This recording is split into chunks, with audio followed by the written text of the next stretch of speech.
فساد قلب سے مراد قلبی امراض میں مبتلا ہونا ہے۔ ہم قلبی امراض کس کو سمجھتے ہیں کہ دل کے وال بند ہو جائے، اس کے لیے بائی پاس کرا لیں گے۔ دل کی بیماریاں ہیں، کوئی اس میں رکاوٹ آ گئی ہے، یہ دل کی بیماریاں ہیں۔ دل بڑا ہو گیا، یہ دل کی بیماری ہے۔ دل کی بیماری کے لیے ہم بھاگتے رہتے ہیں۔ جو دل کے اندرونی بیماری اصل ہے، جس نے اصلاح پا کر حق کو پہچاننا تھا، اللہ کی توحید کو پہچاننا تھا، اس کی اصلاح کی طرف جو ہے ہم بالکل لاپرواہ ہو چکے ہیں۔ سب سے بڑی مرض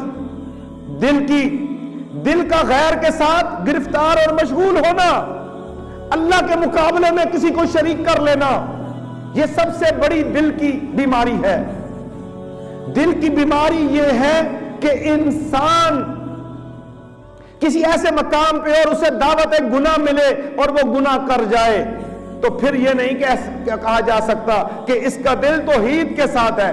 ہاں، اسے جوانی میں اور حالت شباب میں اور حالت مال کے اندر حسین عورت دعوت زنا دے اور وہ یہ کہہ کر الگ ہو جائے کہ میرا اللہ میرے ساتھ ہے، میں ڈرتا ہوں، تو پھر کہا جائے گا کہ یہ غیر کے ساتھ شریک نہیں۔ میں اور آپ منصف بن کے فیصلہ کریں، اگر میرے اور آپ پہ یہ وقت آئے پھر پتا چلے گا ہم اللہ کے ساتھ ہیں یا غیر کے ساتھ ہیں۔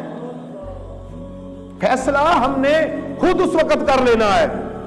رشوت لینے کی باری آئی، ہاتھ بڑھ گئے تو پھر پتا چلا ہم غیر کے ساتھ ہیں۔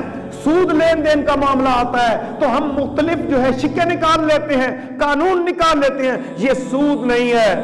جب برائی سے بچنے کی بات آتی ہے تو پھر کہتے ہیں ایسا موقع پھر نہیں ملے گا۔ میرے دوستو، پھر موقع اس وقت بھی نہیں ملے گا جب میدان حشر میں اللہ کی کرسی لگی ہوگی اور کہا جائے گا المنتقم، آج انتقام کا دن ہے، آج ذرے ذرے کا حساب کا دن ہے۔ اس دن بھی پھر موقع دوبارہ نہیں ملے گا۔